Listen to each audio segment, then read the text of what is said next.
기억하라로 마무리했어요. 기억하고 계세요? 네, 기억하라로 마무리를 했었습니다. 자, 이제 구체적인 언약 규정으로 넘어갑니다. 12장에서 26장, 그러니까 신명기에 꽤 많은 부분이죠, 그렇죠? 많은 부분이 이 구체적인 언약 규정으로 되어 있습니다. 그래서 12장 1절 시작에 보면은 내 조상 하나님 여호와께서 너에게 주셔서 차지하게 하신 땅에서 너희가 평생 지켜 행할 규례와 법도는 이러하니라라고 하면서 이러한 것을 쭉 이제 모세가 설명을 합니다. 내용을 그러니까 이렇게 여러분들이 크게 이해를 할 수 있어요. 그러니까 가장 큰 계명은 하나님을 사랑하는 거예요. 그렇죠? 하나님을 사랑하라는 것이 가장 큰 명령이고 가장 궁극적이고 가장 근간이 되는 그런 명령이고, 그리고 그런 명령에서 시작해서 이웃 사랑하는 것도 있는 거예요. 그렇죠? 율법의 두 계명에 대해서 하나님을 사랑하고 이웃을 사랑하라라고 이야기를 하는데, 사실은 그 두 계명이 같은 위치에 있는 계명은 아니에요. 그렇죠? 하나님을 사랑하는 계명이 가장 크고 으뜸되는 최고의 계명인 거고, 그리고 그 계명 아래서 이웃을 사랑하는 거예요. 하나님을 사랑하는 그 모습 속에서 이웃을 우리가 사랑을 하는 거예요. 그리고 그래서 이제 이웃 사랑하라라는 그런 계명들이 들어 있고요. 그리고 그 안에서 이제 10계명이라는 것을 우리가 일반적인 언약 규정에서 찾아봤었고요. 그리고 구체적인 언약 규정이 우리가 쉽게 생각할 때 율법이라고 하면 떠오르는 이제 그러한 말씀들이다라고 이해를 하시면 됩니다. 그 내용을 정리해 보면은 이렇습니다. 보면은 굉장히 많죠, 그렇죠? 이게 예배 생활에 대해서, 지도자들에 대해서, 뭐 사회 질서에 대해서, 다양한 사례법 이런 식으로 제가 좀 구분을 해놨는데 굉장히 많습니다. 이거를 이게 하나씩 이렇게 좀 살펴보면은 재밌다고 표현하는 게 어떨지 모르겠는데, 하여튼 좀 흥미가 가는 그러한 규정들도 많이 있어요. 근데 그것들을 좀 다 다루기는 어려울 것 같고요.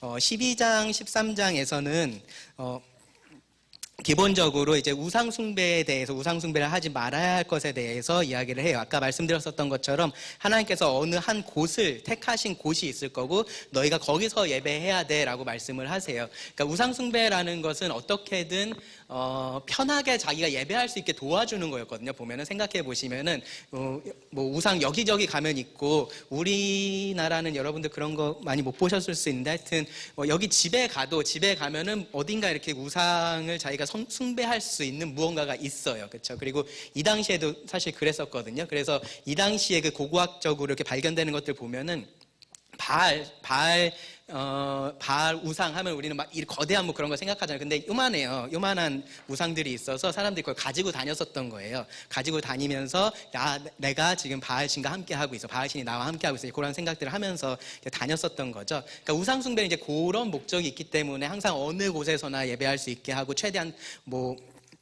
마음대로 그렇게 할 수 있게 했었는데, 하나님은 그렇게 하지 말라고 하신 거예요. 예배할 장소를 하나님께서 정하셨고 너희가 이곳에서 해야 돼라고 하셨어요. 그 장소가 보면은 조금씩 그러니까 이렇게 바뀌다가 결국은 어디에 정착이 돼요? 여러분 아시는 것처럼 어디예요? 예루살렘이죠. 그렇죠? 예루살렘 성전. 그러니까 이제 그곳에서 이제 한 장소에서 예배를 드리게 합니다. 그래서 나중에 보면은 이스라엘 백성들이 그 예루살렘에 대해서, 그리고 시온산에 대해서 굉장히 애틋한 마음이 있는 게 보면 시편에 많이 그렇게 기록이 되어 있잖아요. 그러니까 다른 곳에서는 그들이 하나님을 만날 수 없었던 거죠. 그러니까 물론 이제 개인적으로야 그렇게 할 수 있지만, 자기가 정말로 하나님께 예배드리고 같이 모여서 그렇게 하려면은 그 예루살렘이라는 곳으로 가야 됐었었고, 그것이 이렇게 율법에 따라서 정해졌었던 겁니다. 네, 그 외에도 여러 가지 언약에 대한 규정들이 있는데요. 제가 이 부분에 대해서 질문을 하나 드렸었죠. 이 구체적인 언약 규정을 통해서 알 수 있는 하나님의 성품은 어떤 것들이 있는가, 구체적으로 몇 가지를 제시해 봐라라고 말씀을 드렸는데요. 그러니까 이 질문이 있는 이유는 그거예요. 그러니까 이게 뒤에서도 제가 조금 이따가 자세하게 얘기를 할 건데, 기본적으로 이러한 언약 규정들을 보면은 우리가 봤을 때는 이게 뭐야 싶은 생각들이 들 수 있어요. 그러니까 굳이 뭐 이런 것들을 왜 얘기를 해? 뭐 경계표 같은 거, 이런 것들, 기업에 따라서 그곳에 경계표를 뒀는데 그것을 옮기면 안 되고 막 그런 것들이 있어요. 그러니까 그런 것들이 뭐가 그렇게 필요한 것일까? 뭐 전쟁을 할 때 아까 얘기했던 것처럼 가서 뭐 먼저 평화를 선포하고 뭐 그러한 규정들이 돼 있고 그 옆에 보면 미결 살인 사건 있죠, 그렇죠? 들에 누가 죽어 있는 걸 봤어. 그럼 이거 어떻게 해야 되냐? 막 그런 것들이에요. 그러니까 그런 것들을 보면은 뭐 이런 것들에 대해서 굳이 다 이렇게 뭐 있는 이유가 뭐지? 이제 그런 생각들이 드는데, 그런데 이제 이런 것들을 통해서 우리가 알 수 있는 건 뭐냐면 하나님에 대해서 알 수 있다는 거죠. 이 언약을 주신 하나님에 대해서 우리가 알 수 있기 때문에 이러한 계명들에 대해서 우리가 좀 잘 생각해 보는 것들이 필요한데, 몇 가지 그냥 구체적인 예시 한두 가지만 좀 생각을 해보고 넘어갈게요. 어느 조에서 했었죠? 이 질문? 네, 사실 이것뿐만 아니라 하나하나 찾아보면은 우리가 생각지 못한 부분에서 그렇게 하나님에 대해서 배울 수 있는 부분들이 있어요. 그냥 흥미로운 말씀 중에 하나가 21장 한번 보세요. 21장.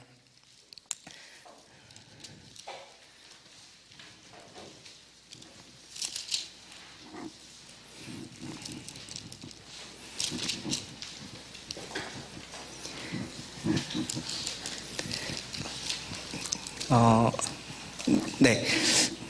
이게 내가 생각했던 말씀이 아닌데. 22장입니다. 22장 보시면,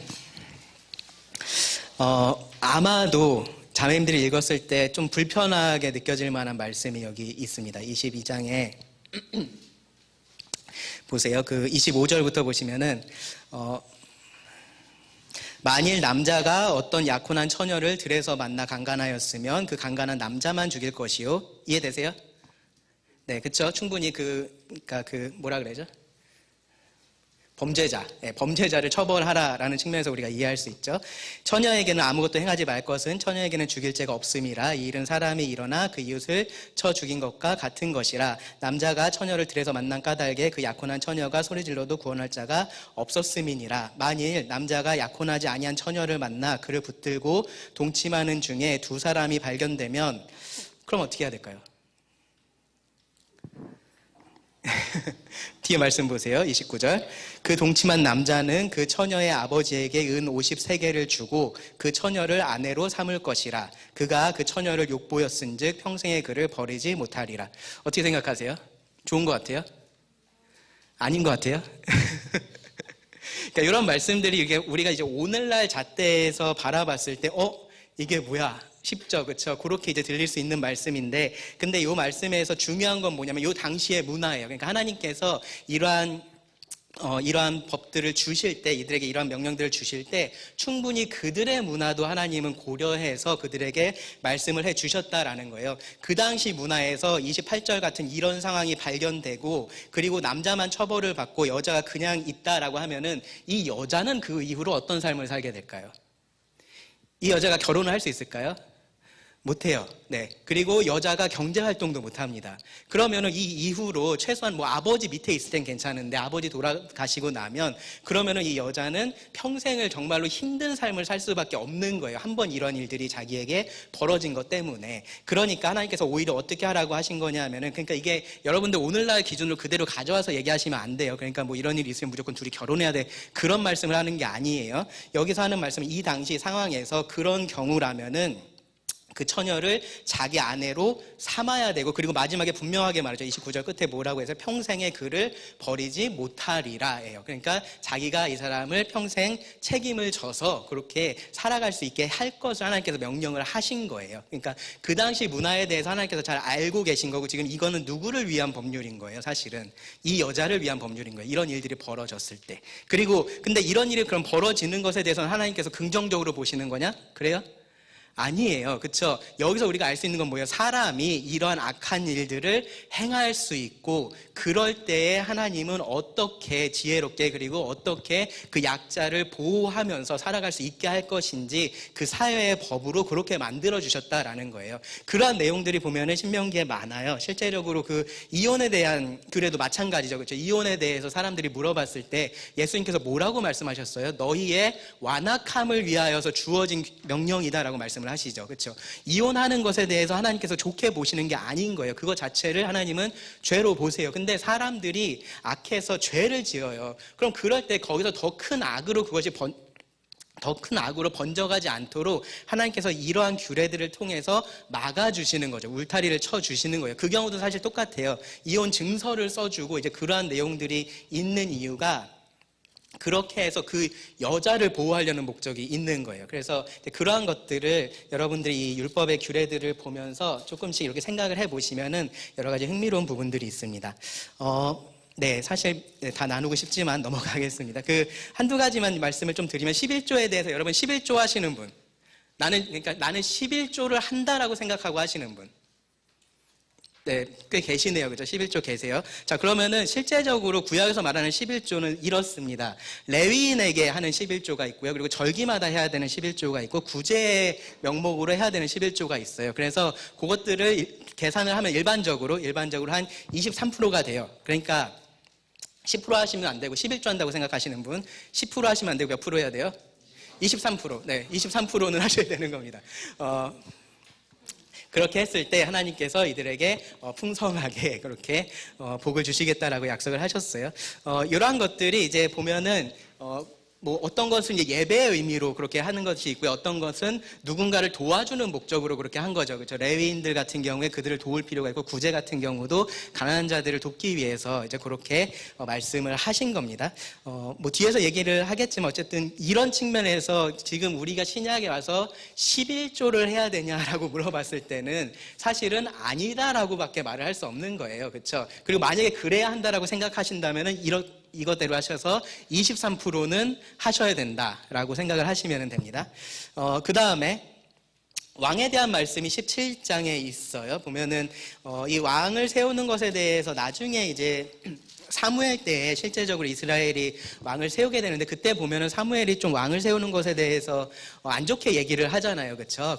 그런 부분들이 있는데 그런데 실제로 신명기 17장에서는 이 왕에 대한 규례가 이미 주어져 있습니다. 그리고 그때가 돼서 너희가 뭐 왕을 세우는 거 이런 건 잘못된 거야 그런 말씀이 전혀 없어요. 네, 이러한 기준에 따라서 너희가 왕을 세우면 된다라고 그렇게 말씀을 하신 거예요. 보시면은요. 몇 가지 기준이 있습니다. 하나님께서 택하신 자를 세워야 되고요. 이스라엘 사람이어야 되고 그리고 세 가지 중요한 거 많이 두지 말아야 될 거 병마, 아내, 은금. 그렇죠? 이러한 것을 많이 두지 말라라고 말씀을 하고 있어요. 그러니까 이게 상당히 그러니까 왕을 세운다라고 생각했을 때는 좀 이상한 부분이죠. 그렇죠? 당연히 왕은 병마를 많이 가지고 있어야 군사력이 커지니까 나라를 잘 보호할 수 있고 그런데 그렇게 하지 말라라고 하시고 아내 같은 경우도 이것도 단순히 무슨 그런 성적인 부분을 이야기하는 것이 아니라 아내를 많이 두는 거 솔로몬 같은 경우에 여러분 잘 아시죠? 솔로몬의 아내가 왜 그렇게 많았어요? 정략 결혼이잖아요. 그래서 정략 결혼. 네, 주변의 나라들하고 그렇게 결혼을 통해서 그렇게 계속해서 관계를 쌓아갔었던 거예요. 그래서 솔로몬의 그렇게 아내들이 많았었던 건데 이제 여기서 아내를 많이 두지 말 것도 사실 마찬가지예요. 그러니까 다른 나라들하고 그런 식으로 해서 계속해서 화친을 맺는 거 이제 그런 것에 대해서 말씀을 하신 거예요. 은근 부에 대한 부분이죠. 그렇죠? 저런 것들을 많이 두지 말라라고 말씀을 하세요. 인간 왕이 세워질 건데 이런 것들이 왜 중요하지 않을까요? 이러한 것들을 하나님께서 채워주실 수 있는 부분이기 때문에 이러한 것에 집착하지 말라라고 하신 거예요. 이런 것이 중요한 것이 아니라 오히려 뭐가 중요하다? 이게 중요하다는 거죠. 이거 너희가 왕을 세우려면 이런 왕을 세워야 되고 그 왕은 이렇게 해야 한다라고 말씀을 하신 겁니다. 율법서에 아까 처음에 시작하면서 읽었었던 말씀이죠. 율법서의 등사본을 제사장 앞에서 기록해라. 그러니까 그 율법을 자기 손으로 필사를 하라는 거죠. 지금 모르겠네요. 지금 같으면 명령을 주시면은 율법 성경책 하나 사서 옆에 둬라 그렇게 얘기하실까 뭐 싶기는 한데 그때는 이제 그렇게 할 수 없었으니까 필사를 해서 자기 성경을 가지고 있으라라고 하는 말씀을 하신 거고요. 그리고 그러면서 그것을 평생 옆에 두고 읽어라. 그렇죠? 그렇게 해서 하나님 경외하기를 배워라. 하나님께 순종해라. 이제 그렇게 말씀을 하십니다. 왜냐하면은 하나님께서 왕을 세우실 때도 단순히 인간 왕을 세우고 끝이 아니라 진짜 왕이 누구신 거예요? 하나님이신 거죠. 그렇죠? 하나님께서 진짜 왕이시기 때문에 그 왕 아래에 인간 왕을 너희가 세워야 된다라고 말씀을 하신 겁니다. 처음에 아까 제가 사무엘이 이 왕을 세워달라는 얘기를 이스라엘 백성들에게 들었을 때 안 좋아했다고 얘기했었잖아요. 그렇죠? 그 이유가 사실 여기에 있어요. 이스라엘 백성들이 원했었던 왕은 딱 요 반대였어요. 병마를 많이 두고 아내를 많이 두고 은금을 많이 가지고 있는 왕. 그런 왕이었어요. 그래서 우리보다 먼저 전쟁에 나가서 싸워줄 수 있는 왕, 우리를 승리로 이끌 수 있는 그런 왕을 그들이 요구를 했었던 거죠. 그렇기 때문에 사무엘이 그것에 대해서 긍정적으로 보지 않았었고, 그리고 그렇게 세워졌던 왕이 누구예요? 사울이죠. 그렇죠? 사울. 그래서 사울이 사실은 하나님이 세우신 왕, 여기에 부합되지가 않아요. 실제적으로 보면은. 네. 사울은 저런 왕이 아니었어요. 그래서 그 이후에 세워진 다윗에 대해서 하나님께서 뭐라고 말씀하셨어요? 다윗에 대해서 내 마음에 합한 자라고 말씀하시죠. 그렇죠? 다윗이 하나님께서 택하신 왕이었던 거죠. 물론 이스라엘의 1대 왕의 타이틀은 사울이 가져갔지만 그것은 사람들이 원하니까 그런 왕을 그들에게 세워주고서 봐라, 이런 왕이다. 너네가 원하는 왕은 이런 왕이야 라는 것들을 보여주셨다면은 다윗 왕을 하나님께서 세우게 하시고 다윗에 대해서는 내가 세울 왕은 이런 왕이야 라는 것을 하나님께서 보여주셨습니다. 그래서 결국 메시아의 자손은 사울의 자손이 아니라 누구의 자손으로 와요? 다윗의 자손으로 오죠. 그렇죠? 하나님께서 세우신 그 왕의 자손으로 오게 됩니다. 그래서 이제 이 부분에 대한 결론은 당연히 이렇습니다. 오늘 내 하나님 여호와께서 이 규례와 법도를 행하라고 너에게 명령하시나니 그런즉 너는 마음을 다하고 뜻을 다하여 지켜 행하라. 이 말씀에서 특별히 강조되고 있는 거 오늘이에요. 오늘 내 하나님 여호와께서 이 규례와 법도를 행하라고 너에게 명령하시나니. 그러니까 이게 옛날에 명령했던 거 너네가 지금 지켜봐, 그런 의미가 아닌 거죠. 아까 말씀드렸던 것처럼 계속해서 하나님은 이 언약의 관계를 지금의 관계로 보세요. 그래서 지금 하나님께서 명령하고 계신 거고 너희가 이것을 지켜서 행해야 한다라고 말씀을 하십니다. 네, 순식간에 지나갔죠? 자, 그래서 이제 27장, 28장에 가면요, 복과 저주에 대해서 얘기하는데, 이 부분에 대해서는 다음에 좀 할 거니까 넘어가겠습니다. 27장, 28장. 아까 말씀드렸던 것처럼 그 봉신 조약에 따라서, 그렇죠? 종주권 조약에 따라서 복과 저주를 선포하는 말씀이고요. 그리고 이것이 강조하는 거, 언약을 지키는 것이 그만큼 중요한 일이다라는 것을 이야기를 하는 겁니다. 그리고 29장과 30장에서는요, 이제 또 다른 언약에 대해서 얘기를 해요. 29장에 보시면은, 호렙에서 1절 보시면 호렙에서 이스라엘 자손과 세우신 언약 외에 여호와께서 모세에게 명령하여 모압 땅에서 그들과 세우신 언약의 말씀은 이러하니라라고 하고 있죠. 그래서 이 호렙에서 세웠던 그 언약 외에 지금 또 다른 언약에 대해서 얘기를 하고 있는 거예요.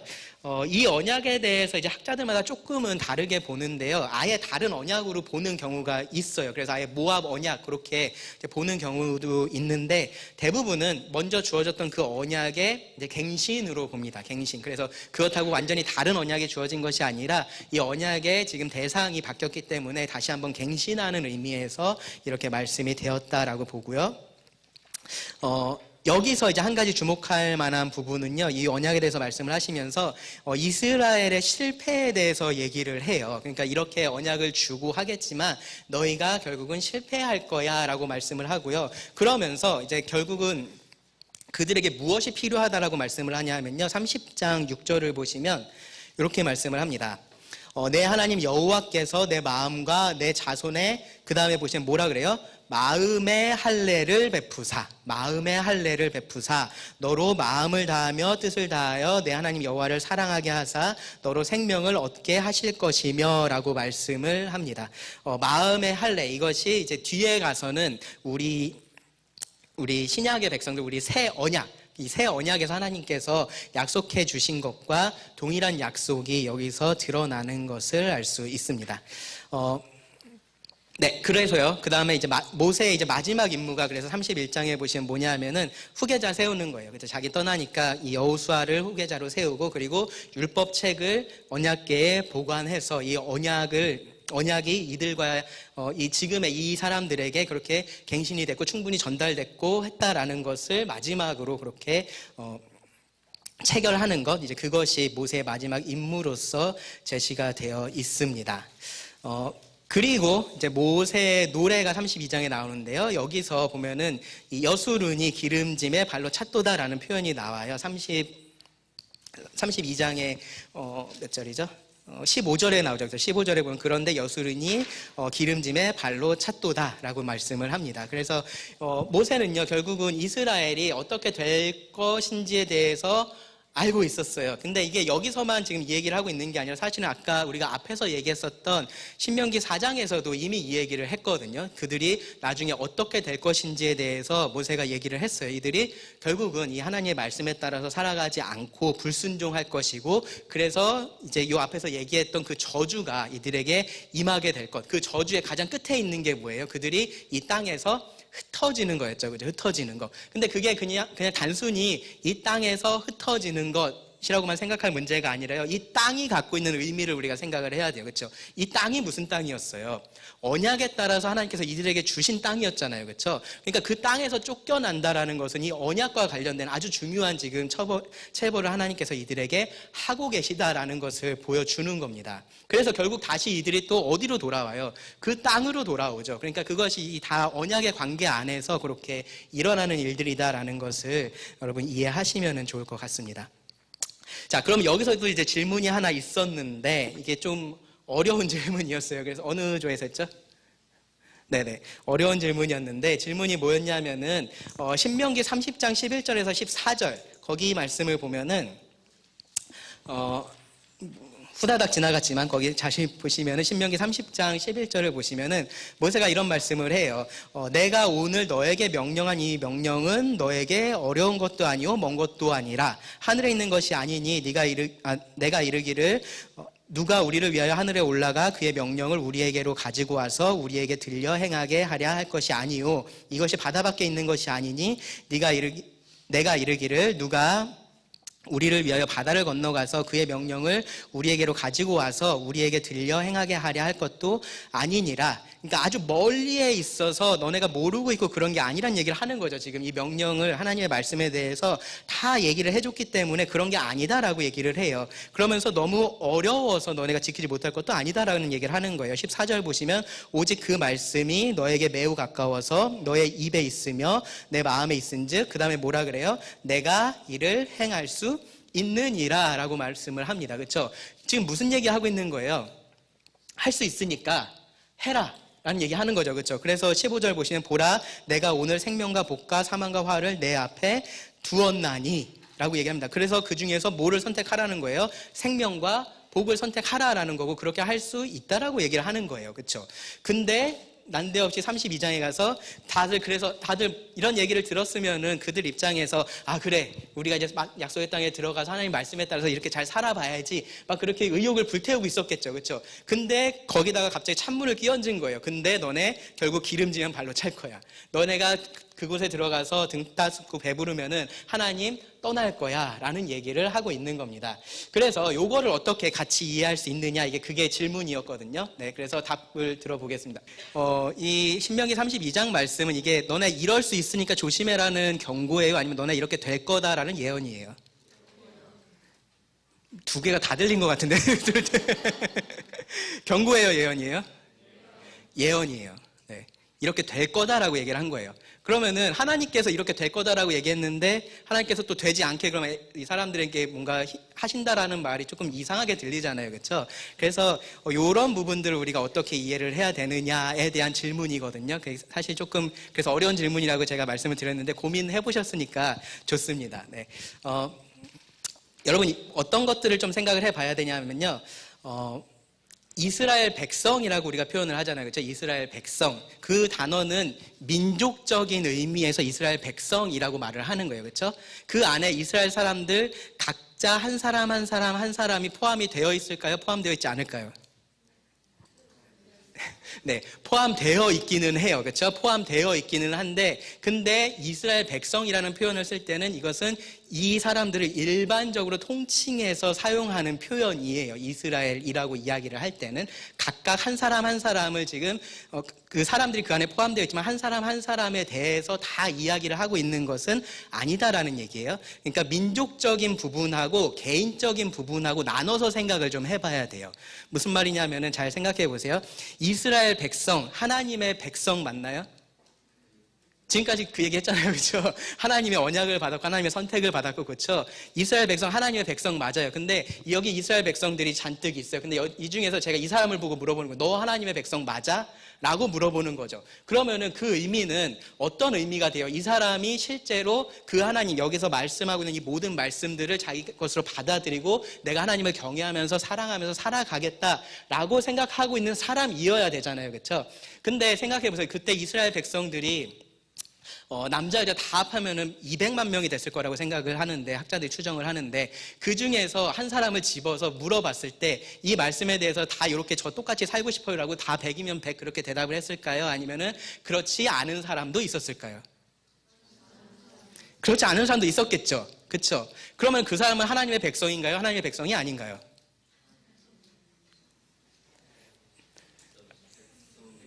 백성이에요? 그럼 그 사람 죽으면 하늘나라 가요?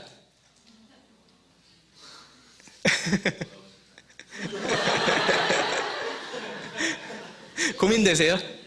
무슨 말이냐면은 집합적으로 얘기했을 때 이스라엘 사람들 개개인을 이야기하는 것을 우리가 구분해서 볼 수 있어야 된다는 거예요. 하나님께서는 이스라엘 백성들을 그렇게 선택을 하셨었지만, 그렇다고 해서 그럼 나는 태어났는데 이스라엘 사람이야. 그러면 난 자연스럽게 하나님의 백성이고 그럼 자연스럽게 하늘나라 가고 그렇게 되냐라는 거죠.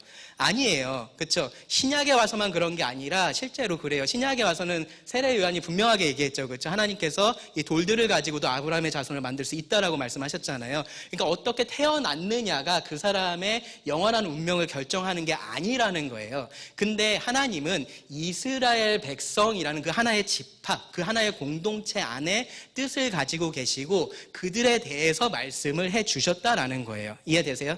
네. 그래서 신명기 32장에서 이들의 그러한 운명에 대해서, 그들이 하나님을 떠날 것에 대해서 말씀하신 건, 이거는 무슨 얘기예요? 집합적인 개념에서 이스라엘에 대해서 말씀을 하신 거예요. 결국 너희들은 이렇게 떠나게 될 거야 라고 말씀을 하신 거죠. 그런데 모세가 이 얘기를 한 것은 누구에게 하는 얘기인 거예요? 모세가 30장 11절부터 14절에서 가까우니까 너네가 할 수 있고 믿을 수 있어 라는 얘기 누구한테 한 거예요? 각자 개인에게 한 얘기예요. 네가 이렇게 할 수 있다라고 얘기를 한 거예요. 네가 하나님께서 너에게 이렇게 하나님의 말씀을 보여주셨으니까 이것에 대해서 네가 순종하면서 살 수 있어라고 이야기를 한 거예요. 궁극적으로 이 이스라엘 민족이 결국 하나님께로 돌아오게 될 거예요. 지금은 어때요? 지금은 하나님께 떠나 있죠. 그렇죠? 그렇죠? 맞아요? 근데 지금 이스라엘 유대인 중에서 구원받은 사람이 아무도 없나요? 있죠. 메시아닉 주라는 사람들이 있잖아요. 그렇죠? 그러니까 실제적으로 지금도 똑같은 거예요. 지금은 우리가 이방인의 때고 교회의 때라고 이야기를 해서 이방인들의 절대 다수가 구원을 받고 있고 그들이 교회에 더해지고 있는 그러한 때를 살고 있지만, 그렇다고 해서 지금은 유대인은 아무도 구원받지 못하느냐? 그렇지 않은 거예요. 개개인들은 그렇게 구원받는 사람들이 있다라는 거죠. 그렇죠? 그거하고 똑같아요. 그래서 결국은 이스라엘이 민족적으로 회개하고 하나님께로 돌아올 때가 있어요. 그렇죠? 성경에서 그 때를 얘기해요. 언제예요? 네? 언제죠? 대환란 때. 네, 7년 대환란 때입니다. 그때가 사실 유대인들을 위한 때예요. 그때 큰 핍박이 있으면서 유대인들이 그때가 되면은 이제 이 메시아이신 예수님을 그들이 다시 바라보고 그때 그 하나님께로 돌이키게 될 거예요. 그것이 마음의 할례예요. 대환란 때 일어날 일들이. 그런데 개인적으로는 하나님을 찾고 만날 수 있다라는 거예요. 네. 이해가 되세요? 네. 그런 차이가 있습니다. 그래서 여기서 우리가 좀 생각해 봐야 될 게 뭐냐 하면은 사람은 주변 상황에 영향을 받아요. 주변 사람에게 영향을 받을 수밖에 없어요. 그렇죠? 그래서 이스라엘 백성들에 대해서 이러한 말씀들을 할 때 그들이 민족적으로 이렇게 가게 될 때 그쪽으로 같이 휩쓸려갈 그러한 가능성이 농후한 거예요. 네. 모든 사람들이 다 그렇게 가고 있으니까 다 약속의 땅에 들어갔는데 가서 바알 섬기고 뭐 딴 거 섬기고 막 그렇게 하고 있는 거죠, 주변 사람들이. 그럴 때 이 말씀이 지금 실현되고 있다라는 것을 알 수 있었을 거예요. 근데 그렇다고 해서 그러니까 뭐 어차피 다들 그렇게 되는 거네, 나도 그냥 그렇게 해야지 하면서 살지 말라는 얘기를 지금 하고 있는 거예요. 모세는요. 모세는 그러할 때라도 너희가 그것에 영향을 받고 그렇게 살 것이 아니라 여전히 하나님의 말씀은 너에게 가까이 있고 네가 이 말씀에 따라서 살아갈 수 있어라는 얘기를 하는 겁니다. 그러니까 그 부분에 대해서 우리가 잘 생각을 해야 돼요. 그래서 지금도 사실 마찬가지죠. 그렇죠? 지금도 우리들도 비슷해요. 지금 우리가 이 세상에서 살고 있고 이 세상의 흐름들 그리고 교회의 흐름들 그런 것들은 우리가 어쩔 수 없는 부분들이 분명히 있어요. 그것은 성경에서 하나님께서 예언해 주신 대로 그렇게 흘러갈 거예요. 세상 점점 좋아져요, 나빠져요? 나빠져요. 점점 나빠집니다. 복음 전하기 점점점 힘들어지고요. 성도들은 점점점 깨어나나요? 아니면 점점 잠드나요?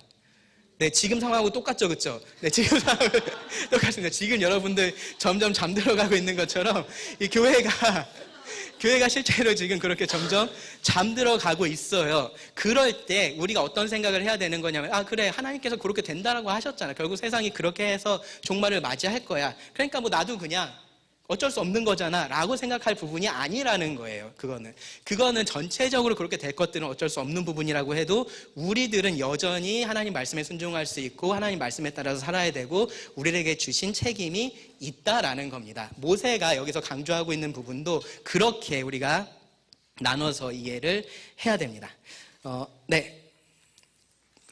그래서 모세가 죽게 됩니다. 신명기 34장 10절에서 34장에서 모세가 이제 세상을 떠나게 되고요. 그리고 거기에 이렇게 기록을 했죠. 그 후에는 이스라엘에 모세와 같은 선지자가 일어나지 못했다라고 말을 합니다. 뭐 여러 가지 측면에서 그래요. 그렇죠? 모세가 했었던 그러한 일들, 모세가 감당했던 그런 사명들 그런 것뿐만 아니라 여기서 강조하는 것은 모세는 여호와께서 대면에서 아시던 자다. 정말로 하나님을 가장 가까이에서 섬길 수 있고 또 예배할 수 있고 말씀을 들을 수 있는 그러한 특권을 누렸던 사람이 모세였고요. 그리고 그런 모세가 기록한 것이 신명기입니다. 그리고 신명기에서 우리들에게 이렇게 얘기를 합니다. 복을 택하라고, 그렇죠? 생명을 택하고 하나님을 사랑하고 말씀에 순종하라라고 그렇게 말씀을 합니다. 생각해 보면요, 이런 부분들이 신약을 살고 있는 우리하고 사실은 굉장히 일맥상통하는 부분이 보이실 거예요. 이 성경의 명령들을 내가 어떻게 보고 있는지, 이것을 생명으로 보고 있는지, 아니면 그냥 이렇게 하라니까 해야 되는 거 그 정도로 보고 있는지, 내가 이걸 정말로 하나님을 사랑하는 것으로 보고 있는지, 그런 부분에 대해서 우리가 이 신명기 말씀을 통해서 꼭 우리가 이 성경을 보는 그런 관점을 조금 달리 해야 된다라는 것을 알아주셨으면 좋겠습니다. 하나님을 사랑하는 것, 그것이 나의 행복이고요. 말씀에 순종하는 것이 가장 좋은 결과를 가지고 옵니다. 여러분, 이것에 대해서 확신이 없을 수도 있어요. 진짜로 그렇다고, 진짜로 그 TV에 나오는 그 전문가들 얘기 듣는 게 아니라 하나님 말씀에 따라서 이렇게 하는 것이 더 좋은 결과를 가져온다고 그렇게 좀 어렵게 들릴 수도 있는데요. 성경은 너무나 분명하게 말하고 있습니다. 확신을 가지고 여러분들 복을 선택하실 수 있기를 바랍니다. 자, 여기까지 해서 이제 개관 부분을 마치고요. 지금 2시 9분인데 이제 조별로 또 질문이 있거든요. 조별 질문이 좀 어려워하시는 것 같아서 지금 해야 되나 말아야 되나 살짝 고민인데 그래도 한번 좀 고민해 보면 좋지 않나요? 언제 이런 거 해보겠어요, 그렇죠?